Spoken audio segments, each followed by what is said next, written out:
एक बाबा रामदेव का जो आम जनता के बीच में पदयात्रा कर रहे हैं आजकल और आम जनता को जुटा रहे हैं, उनकी चेतना को जगा रहे हैं और लोगों को तैयार कर रहे हैं कि भ्रष्टाचार के विरुद्ध में विद्रोह करना है। दूसरा आंदोलन है अन्ना हजारे की, जिनमें उनका मांग है कि एक नया कानून बनाया जाए जिसका उन्होंने जन लोकपाल बिल के रूप में पेश किया है। और तीसरा, जो हम कई लोगों जो पहले सरकार में रह चुके हैं, कोई मंत्री रह चुका है जैसे मैं, या कोई सीबीआई का जॉइंट डायरेक्टर रह चुका है, या इंटेलिजेंस ब्यूरो का डायरेक्टर रह चुका है, या यूनाइटेड नेशंस में काम कर चुका है, ऐसे लोग 15 लोग इकट्ठे हुए और ये तय किया कि आज पब्लिक का विद्रोह की इंतजार ना करें, वो जब आएगा तो बहुत अच्छा होगा, ना कोई नई कानून बनने के इंतजार करें या प्रतीक्षा करें। जब नई कानून आएगी बहुत अच्छा होगा। लेकिन आज के जो वर्तमान हमारे देश की प्रणाली है, जो वर्तमान में जो विधि प्राप्त है, उसके अंतर्गत ही जो कार्य कर सके, भले धीमा चले, परंतु उस कार्य को हमें करना चाहिए। और उसी संदर्भ में 2G का जो कदम हम लोगों ने उठाया, वो कदम यही था कि आज के जो कानून है उसमें हम कार्रवाई कर सकते हैं।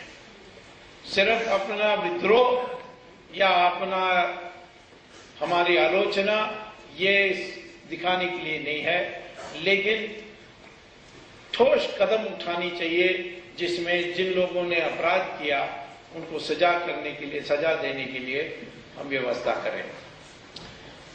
उन दिसंबर के बाद और आज बहुत परिवर्तन आया है और फरवरी मास में इस साल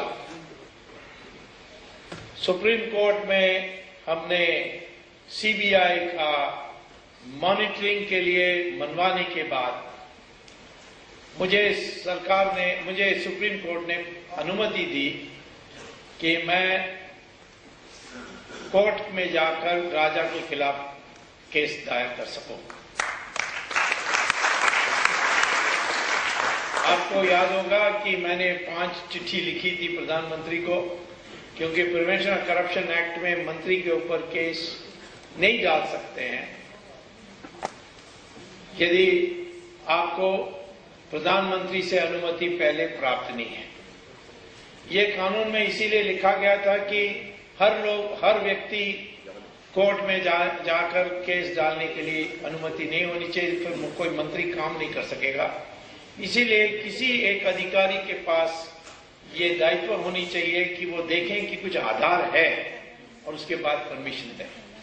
परंतु इस सैंक्शन के नाम पर आज मंत्री के ऊपर केस ही ना डाल पाए, ये होने के कारण हमारे कोर्ट के जरिए आज व्यवस्था होती है कि जब प्रधानमंत्री काम ना करें, अपने दायित्व को निभाया नहीं, तो सुप्रीम कोर्ट प्रधानमंत्री के ना करने के कारण आपको सीधा अनुमति दे सकती है।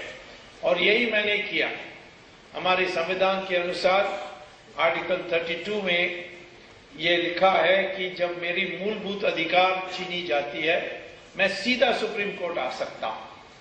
तो मैं सुप्रीम कोर्ट के पास गया था और मैंने ये कहा था कि प्रधानमंत्री को मैंने 5 चिट्ठी लिखी, किसी का जवाब नहीं दिया, और इतनी 1-1.5 साल हो गई है, इतनी बड़ी भ्रष्टाचार, और सिर्फ अनुमति देने के लिए, मैं नहीं कह रहा हूं कि सजा दे दें, सजा वो दे भी नहीं सकते, लेकिन मुझे कोर्ट जाने के लिए अधिकार देना चाहिए।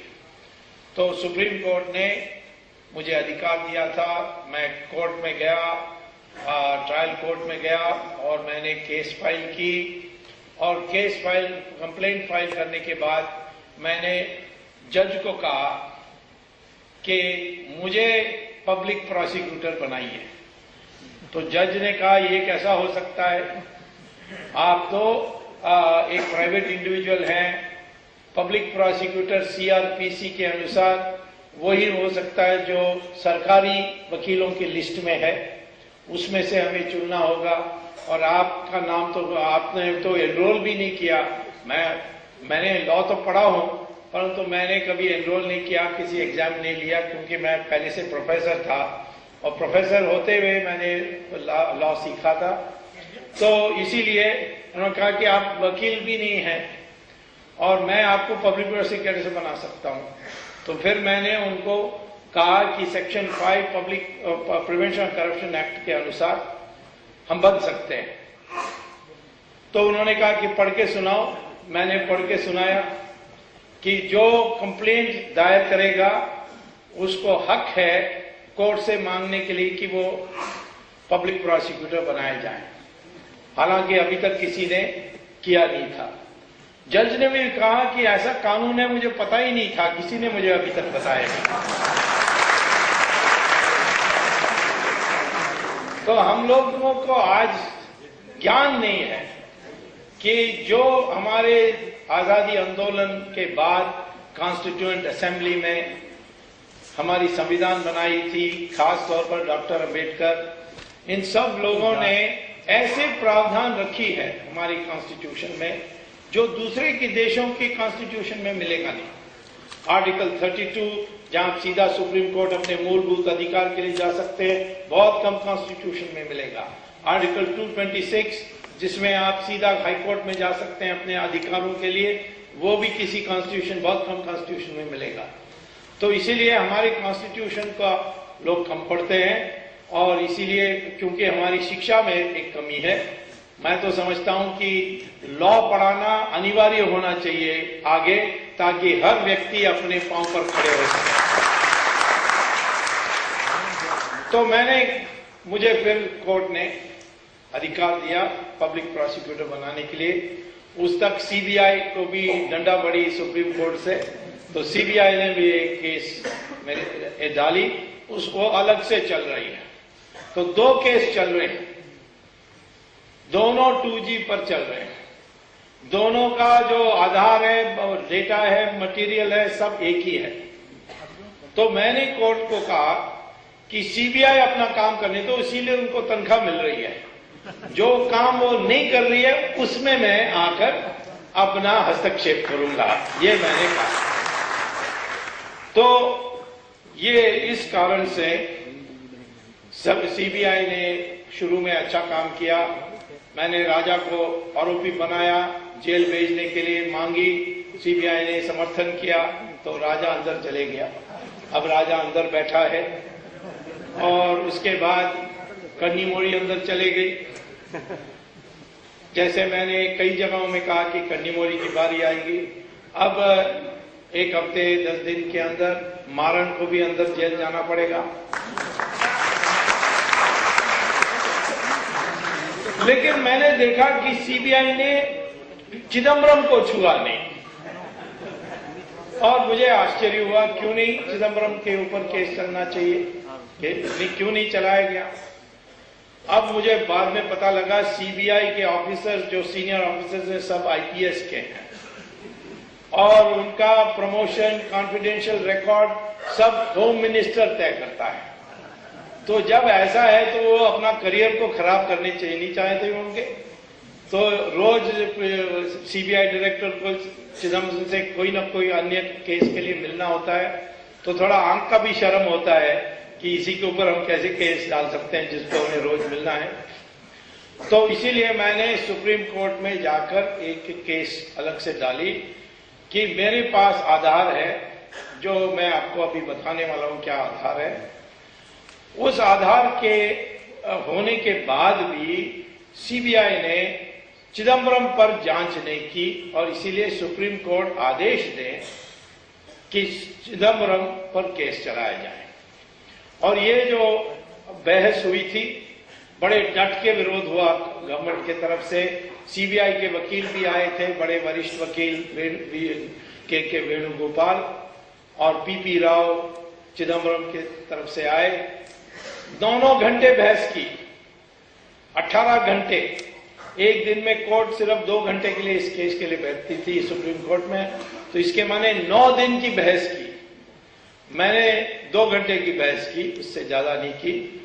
अब ऑर्डर्स रिजर्व हो गए हैं और मैं समझता हूं कि इस आने वाले हफ्ते में सब कह रहे हैं कि रिजल्ट आएगी, कि सुप्रीम कोर्ट कहेगी कि नहीं कहेगी कि चिदम्बरम पर केस चलना चाहिए।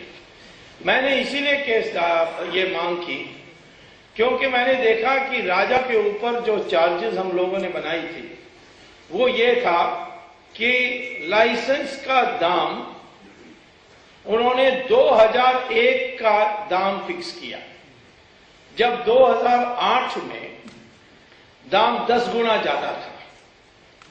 और फिर उसने कि कौन कब लाएगा लाइसेंस, डिमांड ड्राफ्ट, इससे उसने सिर्फ 9 कंपनीज यानी कम से कम 42 कंपनीज ने अप्लाई की थी। उसमें से इसने छांट करके 9 कंपनीज को लाइसेंस दिलाई। और उसमें 2 ऐसे कंपनीज थे जो टेलीकॉम कंपनीज भी नहीं थे, वो रियल एस्टेट के कंपनीज थे, जमीन बेचने का। वो 2 इनके प्रिय थे, तो किसी तरीके से उन्होंने स्वान टेलीकॉम नाम का स्वान टेलीकॉम था, बट वो टेलीकॉम कंपनी नहीं था।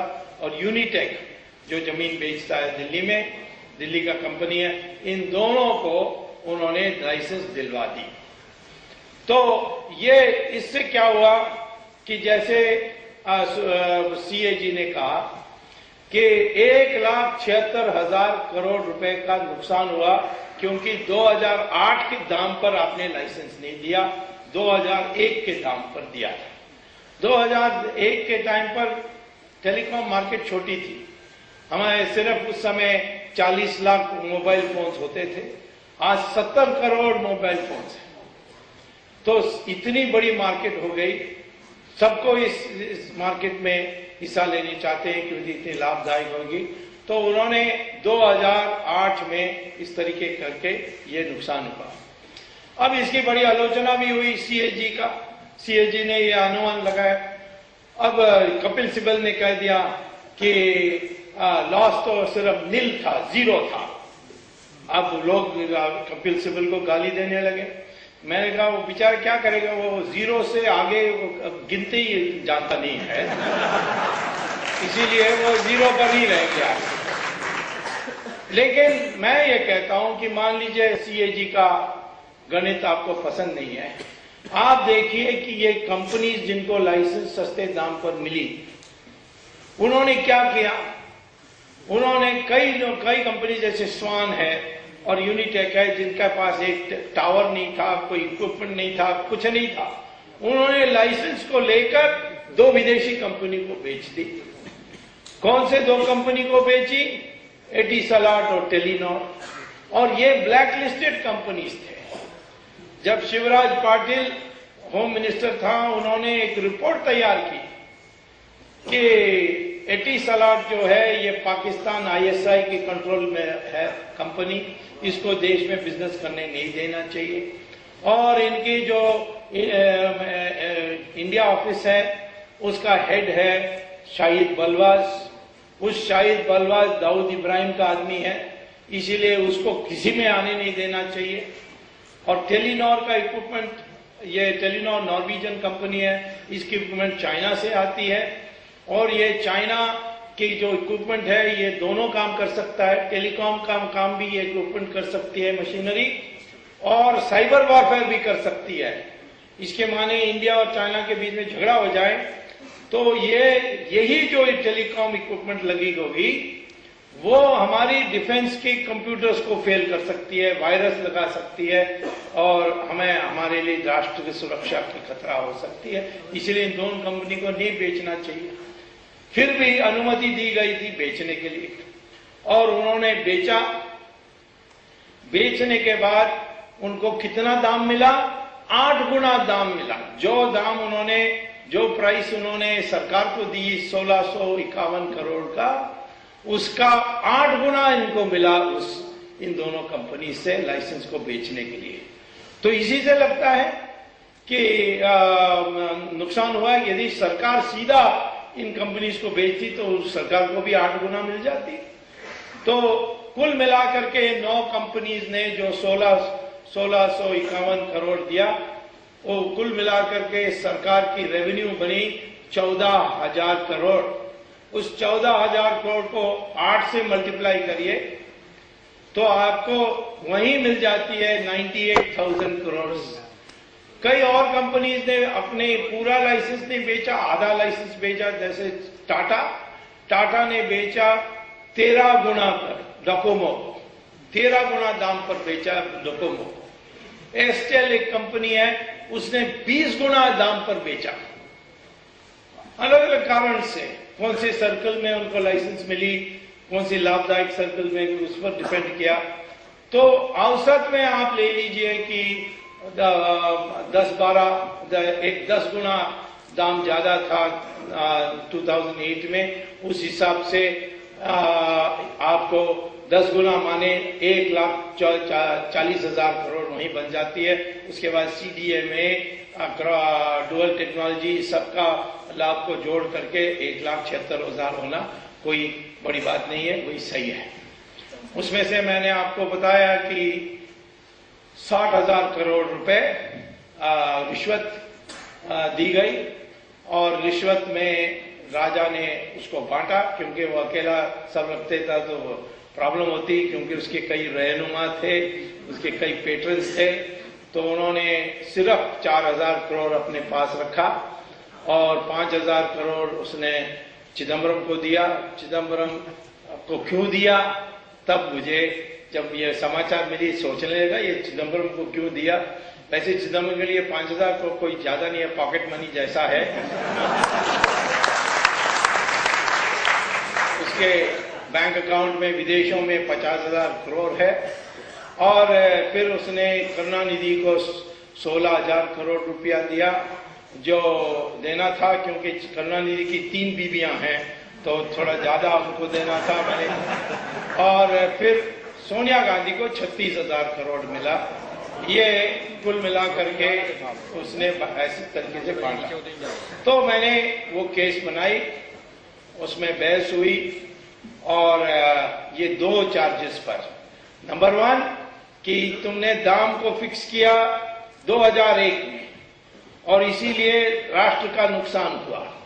राष्ट्र को 1,76,000 करोड़ लगभग मिल सकती थी, उससे आपने राष्ट्र को वंचित किया, नंबर 1। नंबर 2, आपने चंद कंपनीज को अनुमति दी कि लाइसेंस लेने के बाद वो दूसरे को बेचकर उसमें 8 गुना, 10 गुना, 12 गुना, 15 गुना इस तरीके से कमाने के लिए आपने मौका दिया। तो प्रिवेंशन ऑफ करप्शन एक्ट में साफ लिखा है, प्रिवेंशन करप्शन एक्ट में साफ लिखा है कि या आप खुद पैसा लिया है या आपने पद का दुरुपयोग करके किसी और को फायदा पहुंचाया, ये भी करप्शन है। तो दोनों करप्शन होते हैं, और पैसा भी लेना करप्शन है, दूसरों को नाजायज फायदा पहुंचाना वो भी करप्शन है। तो इसीलिए सेक्शन 13(1)(d) के अनुसार राजा पर केस बन जाता है प्रिवेंशन करप्शन एक्ट में। तो राजा इसी कारण से गए। कन्नीमोड़ी गई इसीलिए क्योंकि उसको फायदा हुआ अपने टेलीविजन में इन्हीं लोगों से, और दिखता है कि जैसे लाइसेंस मिली तो तुरंत दे दिया, उसके पहले नहीं दिया गया। तो कन्नीमोड़ी भी उस लपेट में आई। मारन को इसीलिए लपेट में लाए क्योंकि एक को यानी एयरसेल को जब लाइसेंस मिली तो मारन उस समय टेलीकॉम मिनिस्टर था राजा के पहले। राजा 2007 में ही आया था, जुलाई में। तो मारन ने जबरदस्ती इस शिवशंकरन जो एयरसेल का मालिक था उसको कहा कि तुम लाइसेंस तो मिल गई परंतु तुम्हें काम चलने नहीं देंगे जब तक आप इसको मलेशिया का एक तमिल, श्रीलंका से आया हुआ तमिल, उसको आप अपना लाइसेंस नहीं बेचोगे। तो आखिर में उसको इतनी दबाव आई कि उसने बेच दिया। और ये जो तमिल है ये एलटीटी का आदमी है, एलटीटी को पैसा देता था, एलटीटी का पैसा को लॉन्डर करता था, हवाला के जरिए विदेशों में भेजता था। तो ये आदमी को हमारे देश में आने देना, मैक्सिस उसका नाम, ये बड़ी अपराध थी। तो उसकी अभी जांच लगभग पूरी हो गई है, तो मारण भी अंदर चले जाएगा। चिदम्बरम क्यों? चिदम्बरम इसीलिए कि जब मैं जांच करने लगा तो देखा कि पहले तो 2003 में जब एनडीए थी, एक रेजोल्यूशन पास हुआ था कैबिनेट में कि यह स्पेक्ट्रम मामला काफी टेक्निकल मामला है, इसीलिए कैबिनेट में बहस करने की जरूरत नहीं है। 2 मंत्री को अधिकृत करती है cabinet, finance minister, telecom minister. ये दोनों मिलकर के तय करना चाहिए कि स्पेक्ट्रम का दाम कितना होना चाहिए। तो उस 2008 को जब लाइसेंस दी गई थी, उस समय फाइनेंस मिनिस्टर कौन था? चिदम्बरम।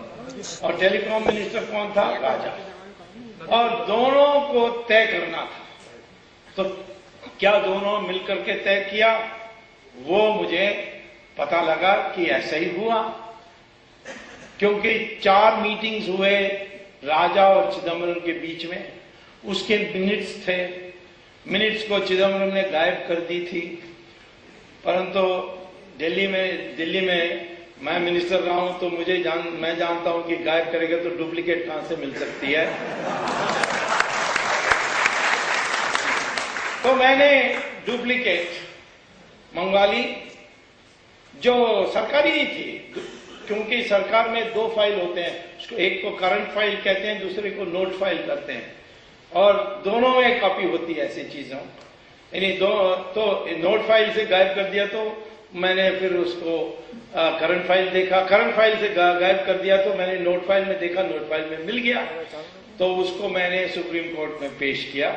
देखो ये है मिनट्स, इसमें कहते हैं कि दोनों मिले और चिदम्बरम राजा को समझा रहा है कि मेरी अनुमति के बिना दाम तय नहीं हो सकता, क्योंकि यह है कैबिनेट का रेजोल्यूशन, और जो 2001 का दाम है वो सही दाम है, इससे मैं अपनी सहमति देता हूं, और ये सहमति देने के बाद ही ये पक्का हुआ। तो पहला ये हुआ। दूसरा, ट्राई का एक रेजोल्यूशन था, यानी टेलीकॉम रेगुलेटरी अथॉरिटी, उसका एक रेजोल्यूशन था कि लाइसेंस मिलने के बाद 3 साल आप बेच नहीं सकते, लाइसेंस को 3 साल के लिए बेच नहीं सकते हो, और इस 3 साल में आपको काम चलाना होगा, यानी सर्विसेज देना होगा। तो ये कैसा हो गया कि जिनको आपने लाइसेंस दिया वो 3 महीने में बेचने के लिए परमिशन मिल गई। तो मुझे अचानक एक फाइल नोटिंग मिली टेलीकॉम मिनिस्ट्री से, जहां राजा लिखता है कि सारी मेरी आलोचना हो रही है कि मैंने ये स्वान और यूनिटेक को परमिशन दे दी लाइसेंस बेचने के लिए। मुझे भी पता था कि 3 साल के पहले वो बेच नहीं सकते, परंतु चिदम्बरम ने मुझे समझाया कि आप लाइसेंस मत बेचो, बट कंपनी का शेयर सब बेच दो, तो ये वो 3 साल में नहीं आएगी। अब आप कान को इस तरह ऐसे छूओगे या ऐसे छूओगे, बात तो एक ही है। आप शेयर बेच दो और कंपनी बेच दो, उसके साथ लाइसेंस भी चले जाएं, या लाइसेंस को बेचो, ये क्या फर्क है? ये कॉर्पोरेट लॉ में कहते हैं कॉर्पोरेट वेल, माने आप छिपा करके वही कर रहे हैं जो मना है। तो ये उसकी नोट में थी। तो मैंने सोचा ये तो राजा का कहना है कि चिदम्बरम ने बताया, पर इसकी पुष्टि कहीं मिलनी चाहिए मुझे। तो मैं ढूंढते रहा और आखिर में सिर्फ 2-3 दिन पहले मुझे पता लगा कि एक फाइल है जिसमें इन दोनों की मीटिंग की मिनट्स हैं, और उसका फाइल का नंबर ये है, और सीबीआई के कस्टडी में है। सीबीआई को कोर्ट में इसको रखना चाहिए था, कोर्ट में नहीं रखा, बाकी फाइलों को रखा, इस फाइल को अपने साथ रख लिया। तो मैंने कोर्ट में जाकर एक एप्लीकेशन फाइल की ये फाइल जो है ये सीबीआई के हाथ में है, आप यहाँ कोर्ट में नहीं है, तो इसीलिए मुझे अनुमति दी जाए, सीबीआई को आदेश दी जाए कि ये फाइल मुझे दे दें और मैं या उसकी एक कॉपी दे दें, और मुझे, क्योंकि मुझे प्रोसिक्यूशन में ये जरूरी है। तो कोर्ट ने ऑर्डर कर दिया सीबीआई कि स्वामी को दे दो।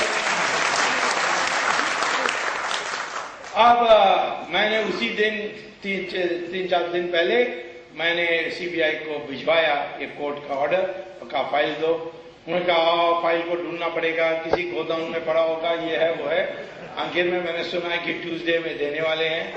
ट्यूसडे में देने के बाद ये सिद्ध हो जाएगा कि ये जो राजा ने कहा वही वास्तव में हुआ।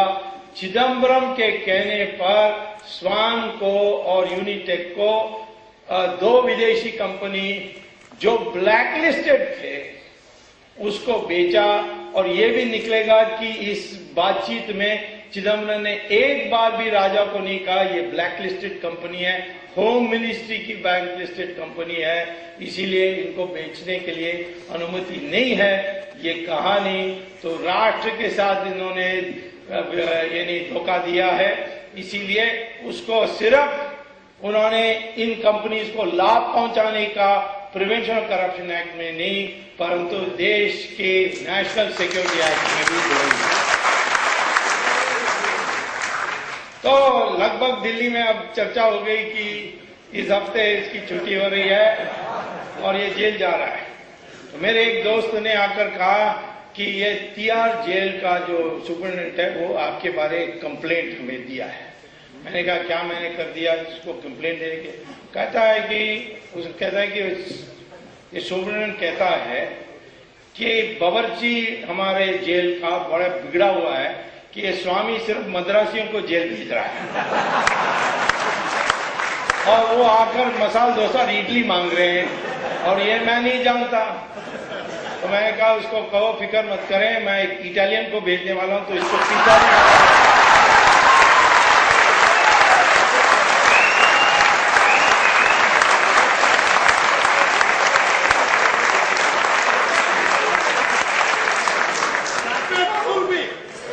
तो इसीलिए मैं आपको कहता हूं कि इस जो अगला हियरिंग ट्रायल कोर्ट में मैंने 2 केसेस डाले हैं, एक सुप्रीम कोर्ट में कि इस पर जांच करने के लिए सीबीआई को आदेश दीजिए, और ट्रायल कोर्ट में इसको सह आरोपी बनाइए राजा के साथ। जो राजा ने किया वो इसने भी किया, राजा नहीं कर सकते हैं इसकी अनुमति के बिना, तो इसको भी सह आरोपी बनाए।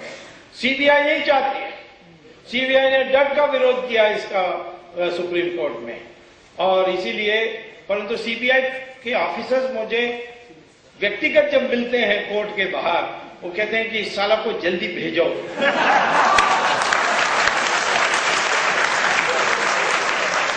तो मैं कहता हूं क्यों, तुम क्यों नहीं करते हो? उसे कहा हम क्या करें, हमारी मजबूरी है, वो हमारी कॉन्फिडेंशियल रिकॉर्ड बिगाड़ेगा तो हमारी सारी करियर खराब हो जाएगी, इस तरीके की बात कहते हैं। और कोई कहता है कि नहीं ऑफिसर, ऊपर लेवल ऑफिसर्स ठीक नहीं कर रहे हैं। परंतु मैं आपको बता रहा हूं कि सिर्फ ये सीबीआई की नहीं, कांग्रेस के मिनिस्टर मुझे फोन करके पूछते हैं ये कब अंदर जाएगा। क्यों इतनी घमंड है उसको। और सबसे बड़ा चोर तो ये है 50,000 करोड़ विदेशों में, किसी बात पर ये नहीं, ये तो एक केस है, मैंने तो 17 केसेस जो इसके बारे में मैंने तैयार किए हैं, जो इसके एक केस के अंदर जाने के बाद सब 17 को जोड़ दूंगा इसके साथ। एक है एयर इंडिया का। एयर इंडिया का जो हवाई जहाज खरीदे, इतनी बड़ी ऊंची दाम पर खरीदी, उसका एक ई गवर्नेंस चंद मिनिस्टर्सों का empowered government of minister EGOM, वो यानी चंद मंत्रियों का, जो संबंधित मंत्रियों का, सारा कैबिनेट बैठने की जरूरत नहीं है, चंद मंत्रियों का एक कमेटी बनाई जाती है, उसको बनाया गया था और इसी ने ये सारा घोटाला एयर इंडिया के साथ किया। वो है स्टॉक मार्केट ऊपर नीचे जाती है, उसके पीछे भी यही है। और हर चीज पर, यहां अब होम मिनिस्ट्री में भी उसने बुलेट प्रूफ वेस्ट में, गन खरीदने में, हर में कमीशन कमाने के लिए उसने व्यवस्था की है। तो इसीलिए ये सारी बातें एक एक आएगी और इसका हम आगे बढ़ेंगे। और मैं आपसे ये कहना चाहता हूं कि ये तो मामला रुकने वाला नहीं है। ये चिदम्बरम के बाद क्योंकि बहुत मद्रासी हो गए हैं तो एक दो और भी लाना है। तो मैंने देखा कि एक कंपनी इनमें से, टेलीकॉम कंपनी में, उसका असली मालिक है रॉबर्ट वड्रा, तो वो है दामाद।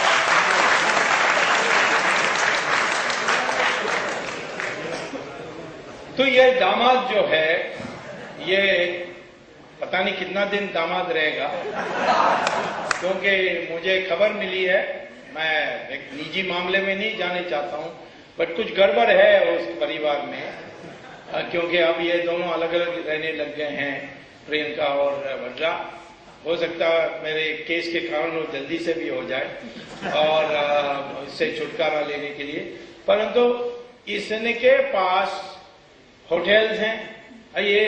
ये तो 5वीं क्लास पास भी नहीं है, बिल्कुल अनपढ़ आदमी है, लोफर टाइप है, और उसके पास 6 कॉर्पोरेट जेट्स हैं, जो सारे जो पब्लिक सेक्टर हैं उसको वो किराए में देता है फ्लाइंग करने के लिए, यानी कोई काम में जाने वाले। उसके पास होटल्स कई पड़े हुए हैं। और ये सारे कॉमनवेल्थ गेम्स में, अभी तो हम कॉमनवेल्थ गेम्स को छुआ ही नहीं, तो कॉमनवेल्थ गेम्स में सारे जो कमीशन है उसमें सबसे बड़ा हिस्सा इसको मिली। और कलमाडी जेल में है, क्योंकि ये हाँ में हाँ मिलाते रहा, और कलमाडी अंदर, ये बाहर, ये परिस्थिति कॉमनवेल्थ गेम्स में है। हर बात पर, हर जमीन के घोटाला में DLF एक कंपनी है, उसका असली मालिक ये है। तो ये दुनिया भर की उसने भ्रष्टाचार की है। तो इसका नेचुरली नंबर आएगा, क्योंकि 2G टेलीकॉम कंपनी में इसकी हिस्सा है। उसके बाद नेचुरली और थोड़ा ऊपर जाएगा मामला। लोग कहते हैं कि तो मनमोहन सिंह को छोड़ दिया इसमें। अब मनमोहन सिंह क्या करेगा? उसने कोई ऐसी आदेश नहीं दी जिसको हम कह सकते हैं गलत है। उसका दोष वही है कि इसने रोका नहीं। अब वो, उससे क्रिमिनल एक्शन नहीं बनती है, उसमें सिविल एक्शन बन सकती है। परंतु उसके अभी मैं क्यों सोचूं, क्योंकि मनमोहन सिंह चले जाएगा तो सोनिया अपना बेटा को बिठा देगी, और वो देश के लिए ठीक नहीं है। क्योंकि आमतौर पर किसी को बुरा नहीं लगना चाहिए, परंतु जो मैं जानता हूं राहुल के बाद, उसके बारे में इतना ही कह सकता हूं कि वो बुद्धू है।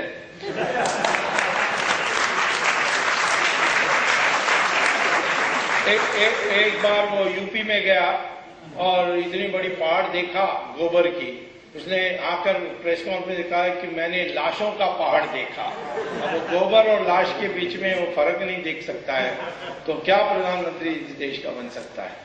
तो इसलिए इसको जाने से कोई इससे अच्छा मतलब मिलने वाला नहीं है।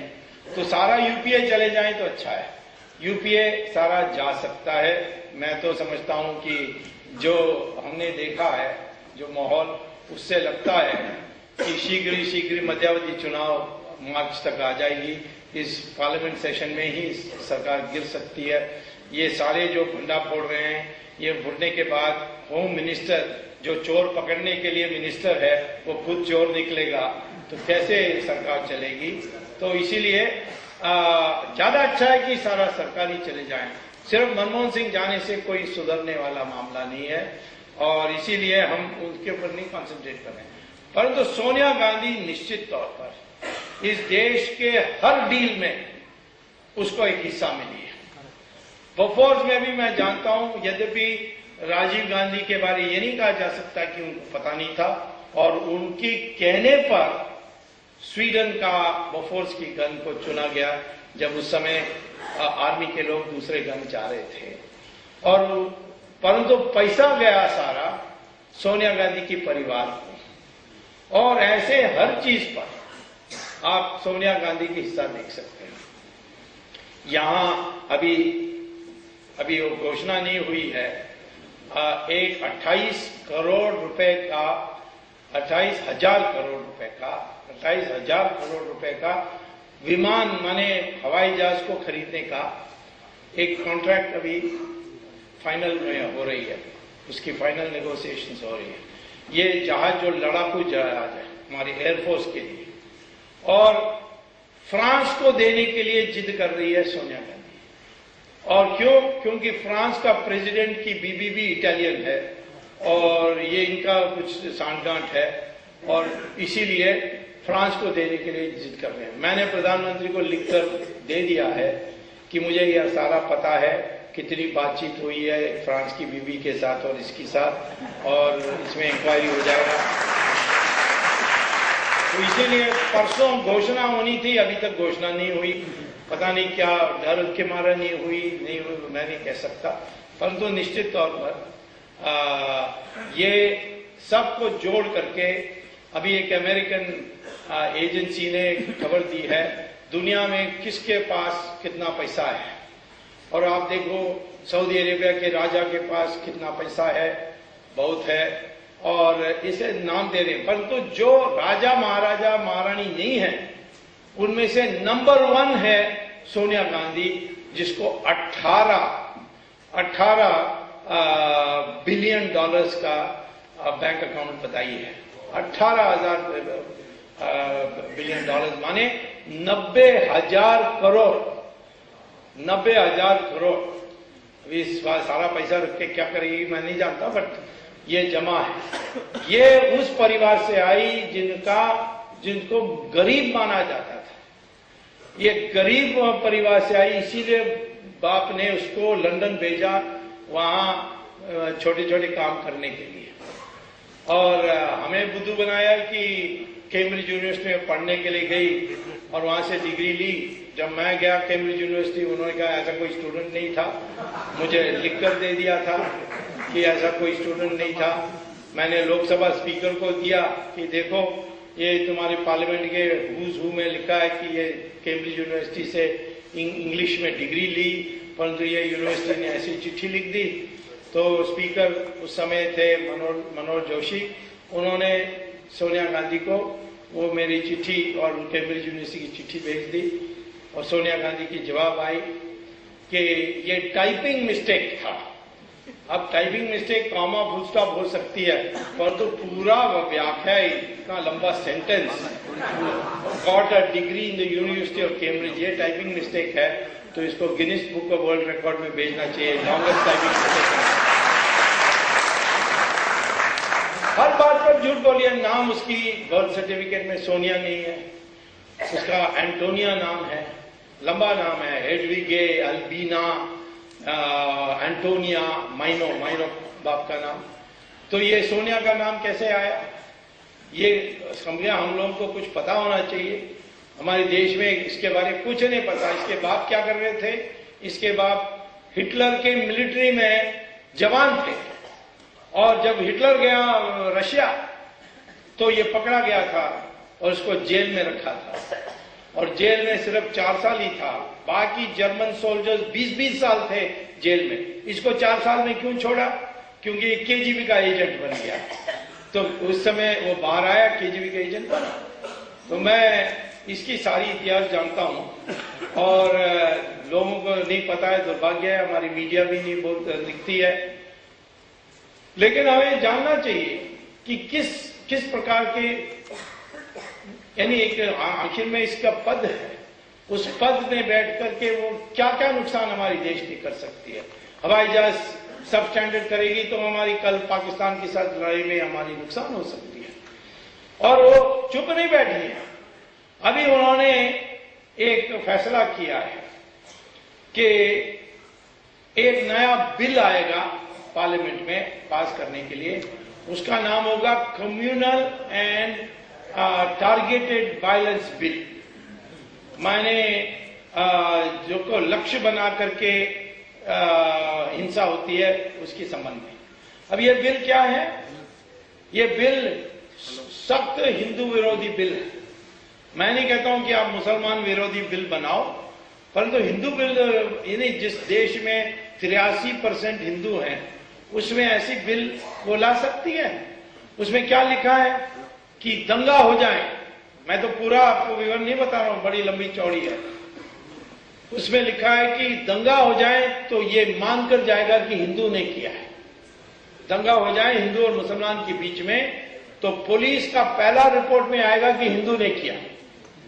अब ये हमारे आश्चर्य होती है कि दंगा हुआ, जांच भी नहीं हुआ, आप कह दो कि मानकर चलेंगे कि हिंदू ने किया और हिंदू को सफाई देना होगा कि उसने नहीं किया। तो कल कोई टेररिस्ट 4-5 मुसलमानों को पैसा देकर के कहें दंगा कर दो और ये तुम्हारे ऊपर नहीं आएगी, तो फिर क्या होगा देश के लिए? इसी प्रकार से सेक्शन 7 में लिखा है कि एक हिंदू मर्द और एक मुस्लिम औरत ये दोनों साथ रह रहे हैं दिखाई पड़े तो ये मानकर चलेगा कि उसने उसकी बलात्कार की है और उसको सिद्ध करना होगा कि उसने बलात्कार नहीं की। अब ये ऐसे हास्यास्पद, ये हिंदुओं का मनोबल तोड़ने के लिए, जैसे राउलट एक्ट आई थी अंग्रेजों के जमाने में, उसके लिए आई। ये मैंने मनमोहन सिंह को कहा ये ऐसी बिल आएगी तो तुम्हारी छुट्टी हो जाएगी, तो उन्होंने कहा नहीं नहीं ऐसी बिल नहीं आने वाली है क्योंकि उसको बड़ी प्रोसीजर है, ये हुआ है। अब बिल ना आए या आए, परंतु अपमान तो हुआ देश का कि एक मेजॉरिटी कम्युनिटी, वो भी 83% आज देश में सेक्युलरिज्म है, वो इसीलिए क्योंकि हिंदू मेजॉरिटी चाहती है सेक्युलरिज्म हो। कल हिंदू मेजॉरिटी चाहे हिंदू राष्ट्र हो तो कौन रोक सकता है? हिंदू राष्ट्र हो जाएगी हमारे देश।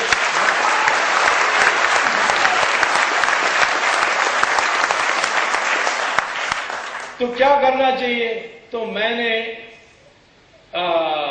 पुलिस स्टेशन, दिल्ली पुलिस के स्टेशन में, क्राइम ब्रांच में मैंने एक कंप्लेंट भेजी कि सोनिया गांधी पर एफआईआर दर्ज करो, क्योंकि हमारे आईपीसी में लिखा है कि हिंदू मुस्लिम के बीच में तनाव पैदा करोगे तो ये अपराध है। वो सेक्शन 153A और 153B भी वैसे ही है, फिर 295A, 5052, ये सारी चीजों का इन प्रावधान में आप उनकी एफआईआर दर्ज करिए और 10 तारीख तक करना चाहिए, नवंबर। नहीं करोगे तो मैं कोर्ट चले जाऊंगा। तो अभी 10 तारीख को बीत गई, तो मैं जाने के बाद मुझे 2-3 दिन का फुर्सत मिलेगा दिल्ली में, तो निश्चित तौर पर मैं कोर्ट में जाकर कहूंगा कि इसके ऊपर एफआईआर दर्ज होनी चाहिए। यहाँ हमारे देश में दुनिया भर के कामों के लिए, छोटी बातों के लिए एफआईआर दर्ज होती है, परंतु यहाँ इस पर इतनी बड़ी चीज हुई है।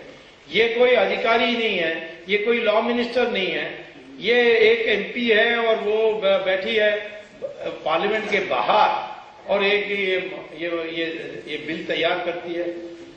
ऐसा बिल पहले 2005 में आया था, उसके बाद मुस्लिम संगठनों ने, क्रिश्चियन संगठनों ने सोनिया को चिट्ठी लिखा, ये तो फीका बिल है, इससे कुछ नहीं होने वाला है।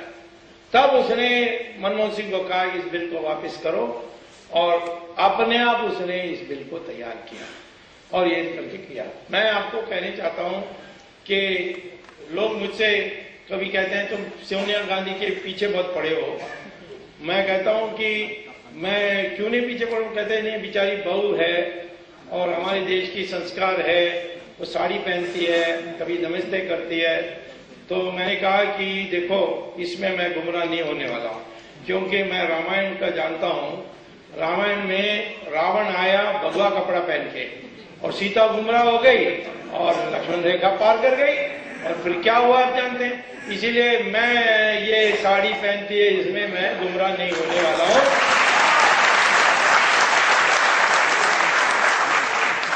दुष्ट विचारों से आई और ये सारा जो भ्रष्टाचार हो रहा है, इससे दुनिया में हमारी नाम खराब हुई है। कितना पैसा विदेशों में है? 70 हजार करोड़ रुपए, 70 लाख करोड़ रुपया, 70 लाख करोड़ रुपया विदेशों में बैंकों में जमा है और इसको वापस लाने के लिए सरकार कुछ नहीं कर रही है। जब कोर्ट में कोई लोग गए तो ये वो बहाना बना करके अभी नाम नहीं दे रहे हैं।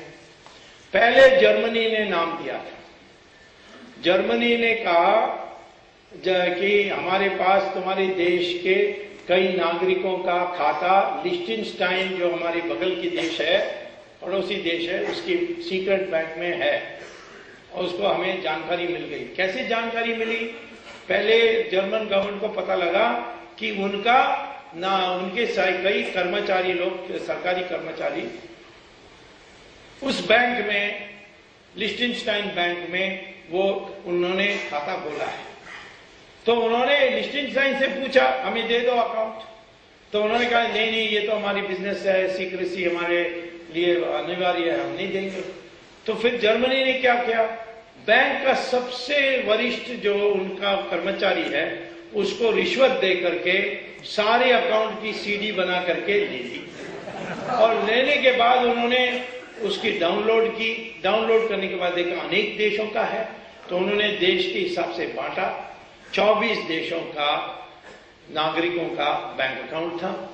तो इन्होंने फिर ये सारे 24 देशों को चिट्ठी लिखा कि हमारे पास तुम्हारे नागरिक के बैंक अकाउंट की आधार मिल गई है, प्रूफ मिल गई है और आपको चाहिए तो हम दे देंगे आपको। 23 देशों ने तुरंत लिखा जर्मनी को कि हाँ हमें भेज दीजिए। एक देश ने नहीं लिखा, तो जान सकते हैं कौन सा देश होगा वो, क्योंकि उसमें बड़े बड़े लोगों का नाम था। इंडिया ने लिखा नहीं। फिर सुप्रीम कोर्ट में कई लोग गए और गए जाने के कारण सुप्रीम कोर्ट के आदेश पर ये लिस्ट आ गई। लिस्ट आने के बाद सुप्रीम कोर्ट कहती है कि हमें दे दो, वो कहते हैं नहीं देंगे, ये हमारी और जर्मनी के साथ जो संधि है वो टूट जाएगी। अब संधि कैसा हो गया इसमें? जर्मनी ने रिश्वत दे करके दिया है, बिना शर्त आपको नाम दिया है, तो ये झूठ क्यों बोलते हैं? अब फ्रांस ने 783 अकाउंट्स उन्होंने ढूंढा है हिंदुस्तानियों का, Hong Kong Shanghai bank Geneva branch में, क्योंकि उनके भी फ्रांस के लोग थे तो इसीलिए उसमें हिंदुस्तानियों के भी मिल गई 783 नेम्स।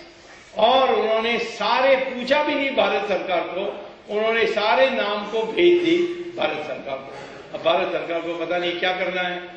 अब वो कहते हैं नाम देंगे पर केस डालने के बाद, और केस अभी तक नहीं डाली और नहीं डालेंगे। तो फिर हमने सोचा क्या करें, तो इसीलिए हमने ये तय किया है कि हमारी कमेटी जो है action committee against corruption in India, जो मैंने कहा तीसरी हमने बनाई आज के कानून में।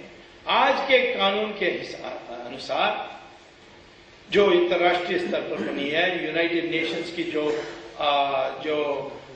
रेजोल्यूशंस हैं उस और ये स्विट्जरलैंड की जो कानून बनी है उसके अनुसार यदि हमारे देश में एक एफआईआर रजिस्टर होती है, उस एफआईआर को हम लेकर कोर्ट में जाएं और कोर्ट को कहें कि हमें एक लेटर रोगेटरी दे दें। लेटर रोगेटरी एक चिट्ठी होती है जिसमें हमारी कोर्ट दूसरे देशों के कोर्ट से मदद मांगती है कि हमें मदद दीजिए। तो उस चिट्ठी को लेकर हम जाएं, मान लीजिए स्विट्जरलैंड, और स्विट्जरलैंड में कहें कि हमारे देश के कई लोग हैं, उनका नाम दे दें। मैंने ये सोचा कि पहले लोकसभा और राज्यसभा का लिस्ट लेकर सारे एमपीज की लिस्ट बना लूं और फिर विधानसभा का लिस्ट बना लूं और फिर जाकर स्विट्जरलैंड में कहूं कि ये जिनकी इनमें से अकाउंट्स हैं वो हमें सब दे दीजिए। यदि ये आ जाए, ये लेटर रोगेटरी आ जाए तो उनको देना पड़ेगा। लेटर रोगेटरी के लिए एफआईआर चाहिए, एफआईआर के लिए रजिस्टर होनी चाहिए। तो 28 नवंबर को हमारी कमेटी जाएगी सीबीआई के दफ्तर में और कंप्लेंट देगी एफआईआर रजिस्टर करो। सीबीआई रजिस्टर करेगी तो ठीक है, नहीं तो सुप्रीम कोर्ट वापस जाकर लेंगे सीबीआई को आदेश। तो निश्चित तौर पर सीबीआई को रजिस्टर करना पड़ेगा। सीबीआई किसी के नाम, देखिए जब एफआईआर रजिस्टर होती है उसमें सिर्फ अपराध लिखना होता है, अपराधी का नाम लिखने की जरूरत नहीं है। अपराधी का नाम जानते हो वो दे सकते हो, कोई हर्जा नहीं। जो पहला एफआईआर रजिस्टर हुआ 2G स्पेक्ट्रम में सीबीआई की तरफ से, उसमें लिखा, किसी का नाम नहीं लिखा था। ये हुआ है लाइसेंस 2001 के दाम पर 2008 को बेचा गया, इसीलिए राष्ट्र का नुकसान हुआ, इसीलिए अपराध हुआ, इसीलिए एफआईआर रजिस्टर हुआ, इतना ही था। वैसे ही हम भी यही कहने वाले हैं कि अनजाने हिंदुस्तानियों का बैंक अकाउंट स्विट्जरलैंड में है और अन्य देशों में है, और इसीलिए अपराध हुआ है, और इस अपराध के लिए एफआईआर रजिस्टर कर दीजिए। वो बिल्कुल न्यायपूर्ण है, और ये नहीं मानेंगे तो सुप्रीम कोर्ट आदेश देगी, उसको लेकर फिर हम जिनीवा जाएंगे, मेरे कई स्विट्जरलैंड जाएंगे, ज्यूरिक जाएंगे। मेरे कई स्टूडेंट्स आजकल बैंक में अधिकारी बने हैं, उनका यही एडवांटेज है हार्वर्ड में पढ़ने का। तो ये सारे लोग दुनिया भर में हैं, तो उनसे हम लिस्ट लेकर वापस आएंगे। स्विट्जरलैंड ने 1991 में लिखा था, स्विट्जरलैंड ने मुझे लिखा था चिट्ठी। उस समय मुझे ये सारा नया कानून नहीं था, ये सारे जो टेररिज्म के कारण नई कानून बनी है। स्विट्जरलैंड ने उस समय मुझे 1991 में लिखा था कि हमारे जानकारी के अनुसार राजीव गांधी, इंदिरा गांधी, जवाहरलाल नेहरू, इन सब की अकाउंट स्विट्जरलैंड में बैंक में था, और उस समय 10,000 करोड़ रुपए था, $2 बिलियन। और राजीव गांधी की हत्या के होने के बाद ये किसकी पैसा बनी? ये उसकी विधवा की पैसा बनी। और विधवा तो पति का कोई ख्याल नहीं करती है, वो तो आजकल चिट्ठी लिख रही है कि जिन्होंने राजीव गांधी की हत्या की उनको छोड़ देना चाहिए, ऐसा चिट्ठी लिख रही है। परवाह नहीं, परंतु उस समय का भी प्रूफ है। तो ये लेकर एक नया कानून स्विट्जरलैंड ने बनाई है, जिसका है पॉलिटिकली एक्सपोज्ड पर्सन्स, माने कोई भी राजनीति से प्रभावित है या राजनीति में है, उनके अकाउंट स्विट्जरलैंड में है, और वो उनकी देश के कानून के अनुसार अपराध है, तो स्विट्जरलैंड उनकी बैंक अकाउंट को फ्रीज कर देगी।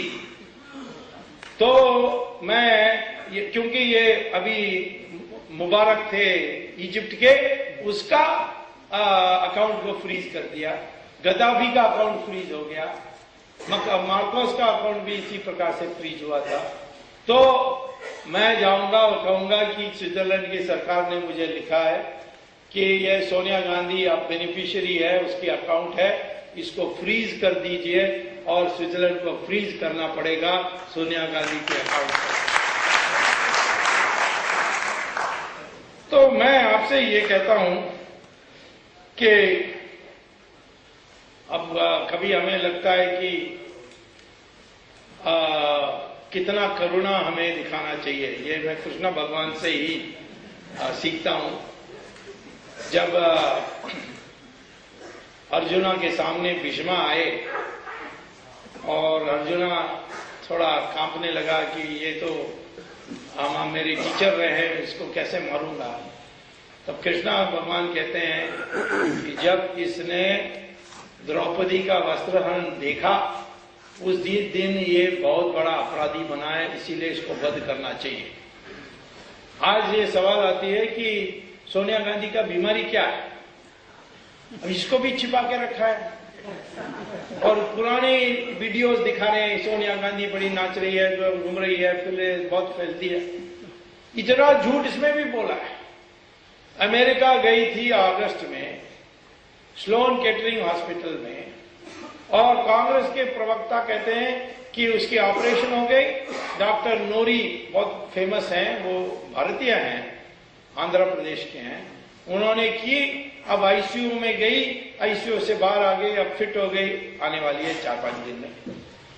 अब हमें नोरी से परिचय है, तो मैंने पता किया कि नोरी कहाँ है, वो अमेरिका में नहीं है। तो फिर मैंने पूछताछ की, वो आइसलैंड में वेकेशन मान रहे थे, वो न्यूयॉर्क में ही नहीं थे, हॉस्पिटल में ऑपरेशन करने के लिए। फिर मैंने सोचा वहां हॉस्पिटल में बहुत भारतीय कर्मचारी हैं, वो बता देंगे। फिर पता लगा कि सोनिया गांधी ने लॉ यानी रूल बनाई है, कोई भारतीय नहीं होगा, सब इटालियन ही होंगे और कोई नहीं होंगे। तो उसके कमरे के उसके आसपास उसने 4-5 हॉस्पिटल के कमरे ले ली और सारे इटालियन को ही रखा। हमारे जो एम्बेसडर थे उसको भी मिलने के लिए तैयार नहीं, क्योंकि असली ना पता लग जाए। अभी उन्होंने कहा कि वो जाकर वहां उत्तराखंड में भाषण देने वाली है और फिर प्रचार करने वाली है, शुरू हो जाने वाले हैं, सब ठीक हो गया। फिर कहा कि नहीं, फ्लू हो गया है। अब वो भी वास्तविकता नहीं है। ये बताने में क्या समस्या है? हम लोग तो पता कर सकते हैं, परंतु ये कोई निजी मामला नहीं है, कोई सार्वजनिक कोई सार्वजनिक पद में है, उनका स्वास्थ्य सबको जानने का अधिकार है। अमेरिका में प्रेसिडेंट का सारा आ जाता है। हमारे प्राइम मिनिस्टर भी जब हार्ट ऑपरेशन के लिए रोज बुलेटिन आती थी। तो ये जो हमारे देश के लोगों को कॉन्फिडेंस में लेने के लिए तैयार नहीं है, उससे आपको पता लगता है कि क्या मंशा है। जिस प्रकार की ये बिल बनी है उससे पता लगता है क्या मंशा है। तो ये भ्रष्टाचार की जो है जिससे ये सारे पकड़ में आएंगे, इसमें कोई सवाल किसी की दुश्मनी का सवाल नहीं है। ये तो राष्ट्र की सुरक्षा करने के लिए। ये पैसा जो है ये देश को बर्बाद कर रही है।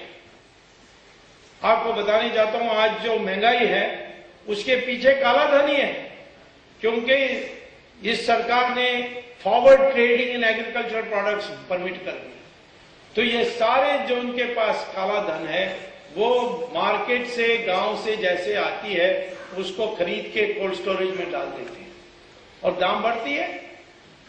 ये कहते हैं कि आज हमारी गिरावट होने के बाद भी हमारी ग्रोथ रेट 7-8% है प्रति वर्ष, पिछले 10 साल से 9% में बढ़ रही है।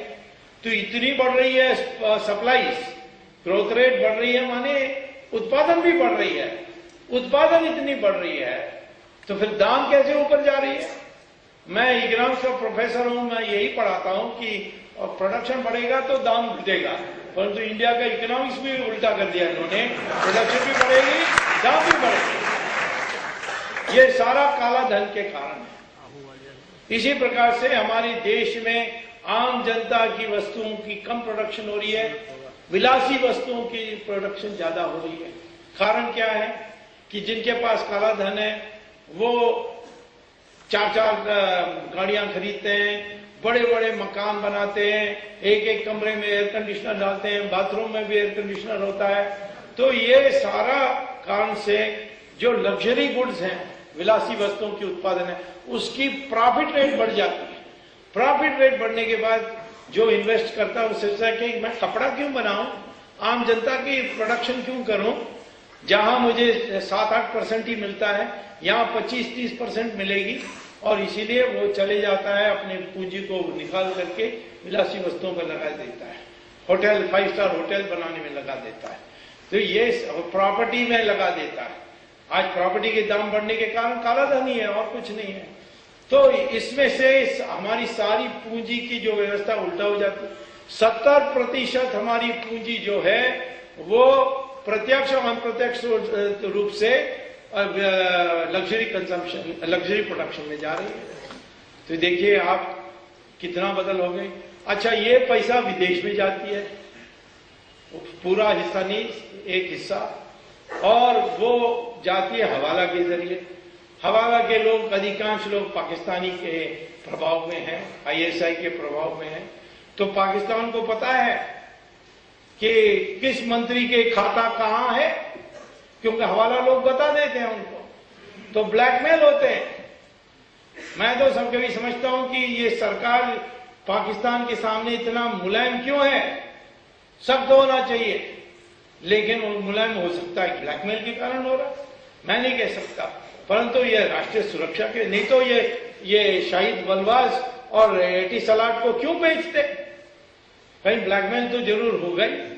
तो आप देखिए कितनी व्यापक इसका असर है। हाँ, ये भी होता है कि जब कोई टेंडर में गड़बड़ी होती है, सड़क बनाने में सड़क अच्छे नहीं बनते, सब स्टैंडर्ड गुड्स आते हैं, तो ये जो करप्शन है इसका बहुआयाम इफेक्ट है। हमारी स्टॉक मार्केट भी इसी में गड़बड़ हो रही है। तो एक आश्रम में ले गए तो वहां के साधु ने पूछा उसको, मठाधीश ने पूछा कि मैं क्या आपकी सेवा कर सकता हूं। तो उन्होंने कहा कि मेरे पास इतनी पैसा है परंतु मनस में शांति नहीं है। तो फिर उन्होंने भगवत गीता ये सारी प्रवचन दी। वो इतनी प्रभावित हुई कि वो अमेरिका वापस गई और उसने अपने को हिंदू घोषित किया, अपने पति को भी हिंदू बना दिया, अपने बच्चों को भी। यही तो हमारी संस्कृति थी। आप जाएंगे, अब तो बिगड़ गया हमारी वर्ण व्यवस्था क्योंकि जन्म से जुड़ गया है, परंतु ओरिजिनली ऐसे तो नहीं था। ओरिजिनली था जब भृगु और भारद्वाज दोनों मिलकर के उन्होंने जब ये फैसला किया कि समाज की रचना के लिए हमें वर्ण व्यवस्था बनानी है, तब उन्होंने भृगु ने कहा कि सत्ता के 4 आयाम हैं। एक है विद्या, दूसरा है शस्त्र, तीसरा है धन, चौथा है जमीन। इन चारों को बांट देना चाहिए, किसी व्यक्ति के पास एक से ज्यादा नहीं होना चाहिए। तो जिसके पास विद्या है उसके पास शस्त्र नहीं होगा, उसके पास धन नहीं होगा, उसके पास जमीन नहीं होगा। और वैसे ही जिसके पास शस्त्र नीति के लिए उसको, जिसके पास विद्या उसके पास जाना होता है। और ये जन्म से नहीं था। नहीं तो आप बताइए कि विश्वामित्र ऋषियों की ऋषि, उनके माँ बाप क्षत्रिय थे, वो ऋषि बने। वेद व्यासा जिन्होंने महाभारत लिखी, उनका माँ मछुआरा थी, वो बने महर्षि और महाभारत लिखी। कालिदासा शिकार करते थे जंगल में, वो बने महर्षि। और इसी प्रकार से आपको पता है कि हमारे वाल्मीकि, वो दलित परिवार से आए, रामायण लिखी।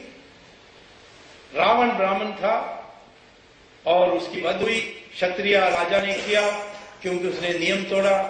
कोई ऐसा नहीं था कि ब्राह्मण कुछ भी कर सकता है, ये जो प्रचार होती है ये सब गलत है। लेकिन इसके कारण एक हमारे देश में श्रद्धा थी उन लोगों के ऊपर, उनके बारे जो त्याग करते थे। आज ये पैसा हो गया।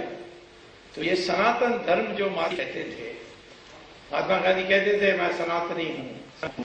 ये जो संस्कार है वो हमें हमारे नहीं बैठा सकते, उनको नई भाषा में बैठाना चाहिए। ये उदाहरण बताना चाहिए। हमारी सारे आश्रमों में, इंडिया में भी श्री रविशंकर हो या आसाराम बापू हो या स्वामी दयानंद सरस्वती हो या रामदेव हो, इन सब के आश्रमों में विदेशी इतने भरे पड़े। तो ये इसका पीछे कारण यही है कि पैसा ही बनाओगे, भौतिकवाद में ही रहोगे, आप सुखी नहीं हो सकते हो। उस समाज में भ्रष्टाचार निश्चित होने वाला है और यही है हमारी दीर्घकालीन की समस्या। इसको हल करने के लिए मैं कहता हूं कि भ्रष्टाचार हमारी बीमारी है, लेकिन इलाज आखिर में सनातन धर्म है। ये दोनों को साथ रखकर हमें आगे बढ़ने, तभी हमारे देश में भ्रष्टाचार दूर हो सकती है। यही मैं कहता हूं।